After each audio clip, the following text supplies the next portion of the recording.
Sorry. We're talking about Insight. Yes, Insight. So one would, they had to pay for, they were union and they'd give you your scale. Everybody was paid scale. And most of us, except actors, small parts and actors in need, would endorse it, give it right back to Bud Kaiser, Marty Sheen, and a lot of Bob Newhart, and many Rue McClanahan, a lot of very good actors, important actors, donated their time because the scripts were good, and it was fun to do. And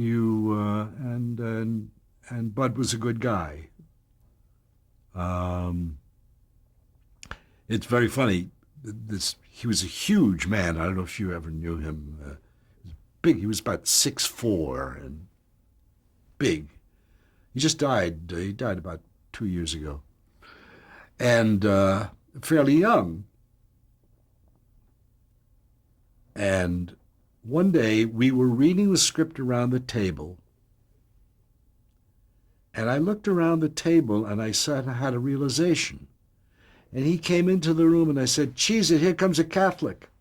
There wasn't one Catholic person in the entire show, and it was run by the Paulist Fathers, run by Bud Kaiser, which was kind of funny. Where was the show filmed? What do you mean? Where was it filmed? Oh, it was filmed various places, most of the time at Channel 11. Most of the time over there. Okay. Did you have a favorite episode that you did? No, I had many. I loved working with Marty Sheen, and on that particular show, I seem to be talking about firsts a lot. It was an interview. He had a confrontation with God, played by Hal. Cannot think of his name. He was in The Sting. He's been in many wonderful movies. He's a marvelous actor, and I cannot think of his last name to save my life right now. And as soon as this interview is over, I'll shoot myself when I think of it, because I know him so well and have worked with him so well, so many times. But in any case, at the end of the show, took place in a hotel. And toward the end of the show, a person comes in and goes to the desk and says, "I'd like a room for the night." And Marty came to me and said, "Listen, my kid wants to get his union card, and he can't get it until he has a job. Do you mind could he play that part?" I said, "Sure." And it was Emilio Estevez, his son. So that was his first professional job.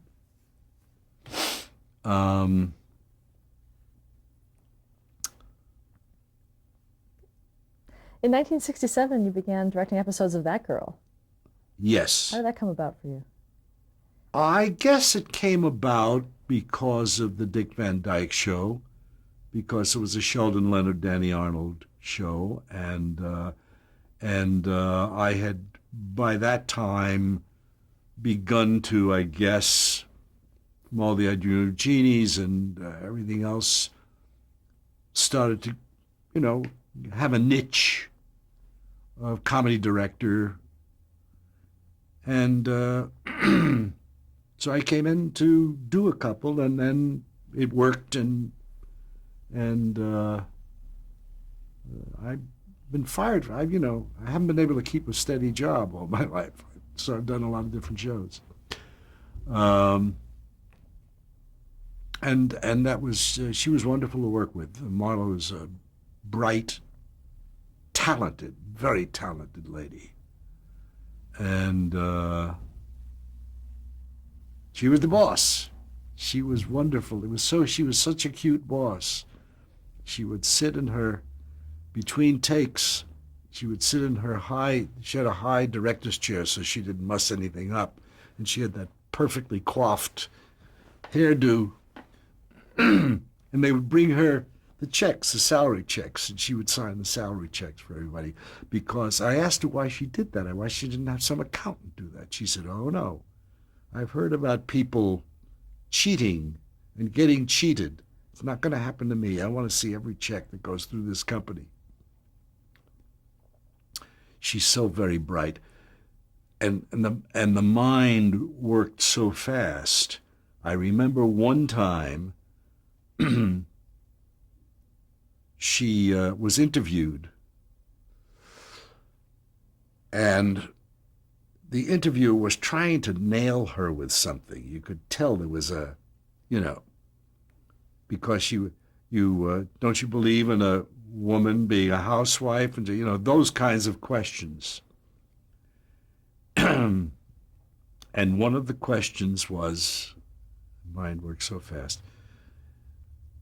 He said, "Daisy, that's the name of your company, the Daisy Company, right?" She said, "Yes." He said, "Isn't that the name of a gun?" She said, "Didn't it used to be the name of a flower?" Like that. She's just trigger sharp. Nice lady. How did you work with her as a director? How did she take to your direction? She took directions like any good actress takes directions. And she listens to suggestions, and she always had suggestions of her own. And she was a little bit impish about that. It didn't work with me, but I saw it happen with a couple of other directors, where she would make a suggestion and they would enthusiastically agree with it. The star, the boss of the show, "I want to work next week." And so she would make a suggestion and they would enthusiastically support it. I'd say, "Oh yeah, let's do it that way. Let's do that." And then she would throw out a suggestion which was destructive of the story, something that this character would never do, and so forth, and say, "How about we do that?" And if they said, "Yeah, sure, let's do that," that was the last time that guy was going to work for her. And she tried it on me, I think, once. I said, "Come on, you can't." And I put it down. I rejected it out of hand. And she laughed. No, she was easy to direct.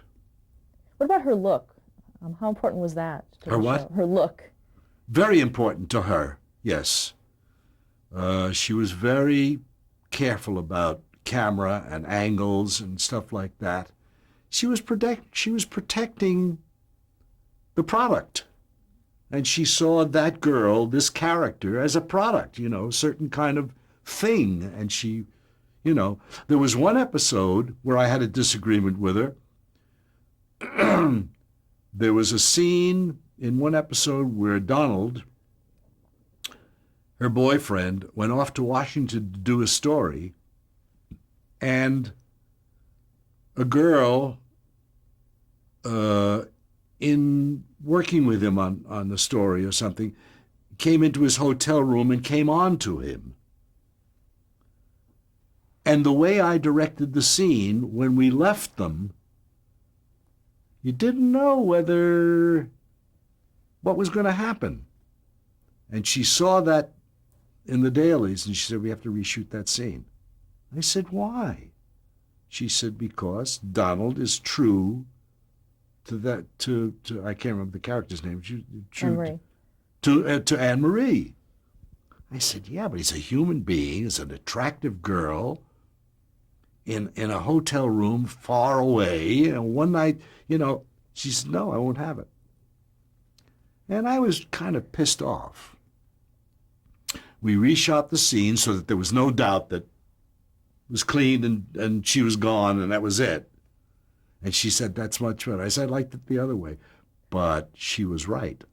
She was absolutely right. I was wrong. Because it would have been destructive of their relationship in the long run for the series.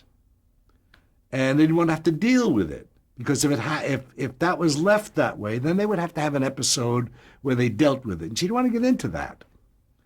She was absolutely right. I was absolutely wrong. I was thinking of it in terms of drama, in terms of fun. She was right. So I admired her tremendously. She was not, she was fun to work with. What Ted Bessel? Ted was a marvelous guy. Ted used to, when he would meet people or come in the morning, he would say, hi, I'm Ted Bessel. You remember me? Pointing to the back of his head, because so many of the shots were shot over his shoulder to to Marlo. He very bright and a lot of fun. Bernie Capel was a lot of fun. Played the pal at the office. There's also Lou Parker. Lou was fun, and so was Jane Keane. They were all good people and good actors and a lot of fun. And I had fun. Sid Caesar was on the show one time, and after the first couple of scenes, Sam Denoff, who was producing, came running down to me and said, "Sid says he's very comfortable with you." And I thought, wow, that was such a big compliment, because he worried about directors telling him what to do, and and you didn't tell him what to do. You said, how would it be if? That's how you told, and he would reject it or accept it. I had one piece of business. When he entered the door, he played a drunk, a guy who was drunk, and it was like the Charlie Chaplin movie. When he was drunk, he was one character, and when he was sober, he was another totally different person. And he came to her door and she opened the door, and there were 2 steps down to the living room from the front door. And he said, I just wanted to, and I had him fall right past the camera. Of course, we put a mattress down. I said, can you do a front fall? He said, why not? And he did it. That's not easy, to just fall and not catch yourself till you're past the lens. And then we, it was a single camera show, wasn't an audience show. We took the mattress away and then continued with the next shot. But he was fun to work with. And very funny man, of course. One of the most famous ones you directed was This Little Piggy Had a Ball, about the bowling ball. Oh, yes. Yeah, that's where Anne-Marie was playing around with a bowling ball with her foot and got her big toe stuck in one of the thumb holes and couldn't get it off, and was due to either be a best lady, best woman at a wedding. She was accepting an award. Or accepting an award, some big thing, I can't remember what it was. But she had to walk down the aisle. So they dressed her with a long gown covering this clumping thing. And one of the things about that episode was that with a couple of lines, 2 guests at a ringside table playing 2 of their very early, if not their first professional jobs, their early shows, was a couple of Rob Reiner and Terry Garr, who were in the show playing these small parts. Do you know how they were cast? How they were cast? They were cast by family. They're all pals, all friends. Terry Garr's mother was the costume lady on that girl. Her father was a famous vaudevillian, Eddie Garr. And Rob, of course, was slightly related to Carl and all the people around there. So it was just a job, it was a job. But it was fun for me, because I'd known Rob since he was a child. We had, Carl and I had houses near one another on Fire Island in the summertime. Let's move on to Mayberry RFD, 1968. Mayberry RFD was a lovely, lovely job. what did we on 2, 3 seasons, something like that. And Ken Berry starred, and it was after Andy left. His series was over, but they maintained a lot of the characters. Pardon me. And Ken Berry replaced, in effect, the character. But he had his stepson, played by Buddy Foster, and the aunt was the same. And a lot of the town people were the same. Gomer was replaced by Goober. Gomer went on to his own series, Gomer Pyle. But he was replaced by a character called Goober. But Jack Dodson was there, and a lot of the characters were still there. And that was a relaxed, nice, fun show to do. And very much like it, strangely, very much like the Patty Duke story, we had an episode where it was Buddy Foster's birthday. Buddy Foster, the character, the kid's birthday party. And there were a bunch of kids supposed to come to the party. And he said, "Can my sister be one of the kids at the party?" And I said, "Sure, if it's okay." I asked his mother, Candy, "Is it okay?" And she'd love to. And Jodie Foster came in, and we gave her a line. And it was her first spoken line, acting line, ever. And she was darling. She was cute. It was, And then a few years later, when I did Courtship of Eddie's Father, I cast her in a leading support role. Brought her in for that about 3-4 years later, something like that. As a producer, did Andy Griffith have much to do with that show? No, not really. He may have read scripts and given suggestions about that kind of thing, but Andy wasn't around. He did a couple of guest shots. I directed him where he came back to Mayberry for a visit, and that was fun. Do you think the show worked? What? Mayberry RFD, opposed to the Andy Griffith show. Do you think it carried on? Well, it was slightly different. It was very successful. It was in the top 10 most of its way. But this same Jim Aubrey that we talked about earlier with Gilligan's Island decided that they didn't want that audience anymore, and he canceled all the country shows, Mayberry RFD and the Green Acres and a couple of other ones that were oriented, country oriented, small town oriented. He got rid of all of them.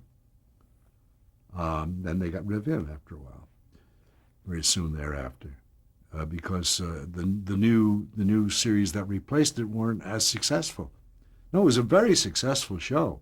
Ken is a very talented man, and because of his talents, we were able to work into the show musical stuff, so he could dance, every once in a while.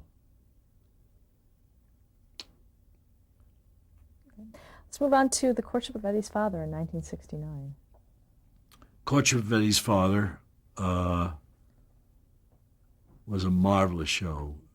Jimmy Comack wrote it, produced it, didn't write them all, but was in charge of plots or writing of it. And he wrote some too, and acted in it as well, with Bill Bixby and Brandon Cruz, the kid. And that was a great, and Miyoshi Omeki, of course, played the maid, the housekeeper.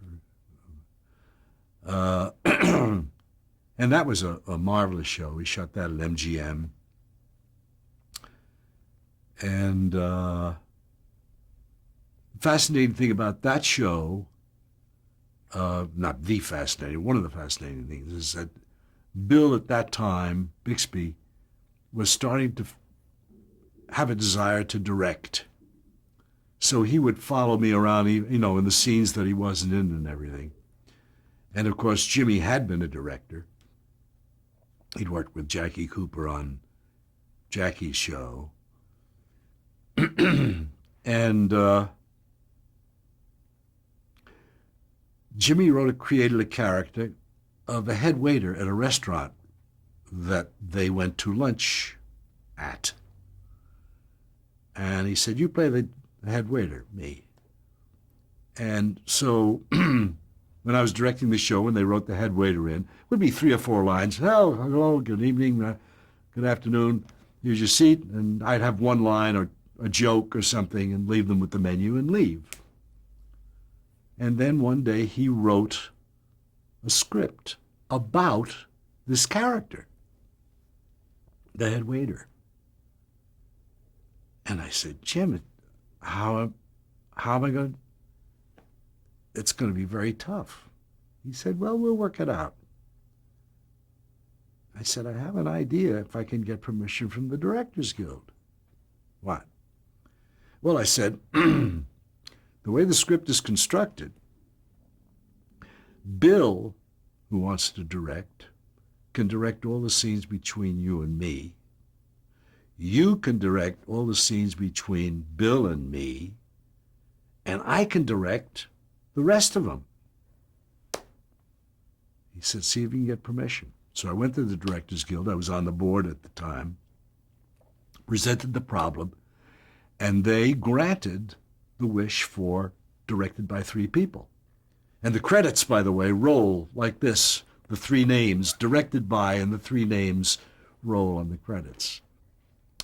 And my soon-to-be wife, Marta, played the hostess. So it was a big family thing. We had a lot of fun. And it was about this guy who had been very successful in the stock market. And they wanted some tips on how to get in. He said, "It's too risky. You don't want to, They said, we want to get in." So they got into it. Of course, that particular venture fell apart. And that was the comeuppance of that episode. But I met Jimmy Comack, who produced the show, introduced me to Marta. By that time, I was divorced from my first wife, who was very ill and died shortly thereafter. Front doorbell. And then, so he introduced me to Marta, who was a stand-in on the show. And we started dating and eventually got married, and we named our firstborn James after Jimmy Comack. What kind of producer was Jimmy Comack? Oh, he's a marvelous producer because he created the script and he created the atmosphere. And then he lets you work, or he let me work. And any kind of invention that you had, I always, I had a bent for when plot was being outlined for the audience's sake, to set the parameters of the script. You say, Charlie is going to be in town next week because we have to give him a birthday present because his mother is expecting, and all that stuff had to be laid out so that the play could then proceed. And I always, in my shows, tried to have the actors very busy with stuff that would not hurt the dialogue, but would have a subplot of its own. On my first Dick Van Dyke show, for example, as we started the plot outline, I had Dick drop the script that they were working on. The pages were all over the floor. So that as they were doing the plot, they all had to be picking up the script and putting it back together and exchanging pages and deciding, no, this goes there and this goes there. And it worked great. And, Sheldon and Carl were very happy with that. And on Mayberry RFD, I had Ken looking in the want ads and Paul came in having just gone fishing with a bunch of fish. And while they were having the conversation, Paul took the paper and put a piece of fish in it to wrap it up to give it to Ken as a present for the fishing he had just done, because he had a big catch. And we got all the plot lines that we needed out at the same time. Paul left, and then we finished the scene with him peeling the fish away and trying to find what he had been looking for in the newspaper. So there was a little subplot going on while you got rid of or put in the necessary dialogue to set up the show. I forgot where I started from that. What show was I on? Oh, we're talking about Jimmy Comack. Oh, yes. So in Jimmy's show, we always did that kind of thing.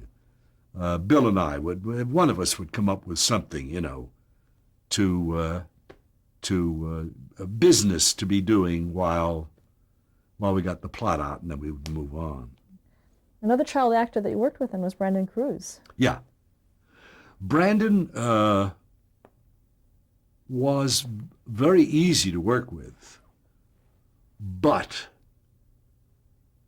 he always turned to Bill or Jimmy as the father figure for approval, never to the director,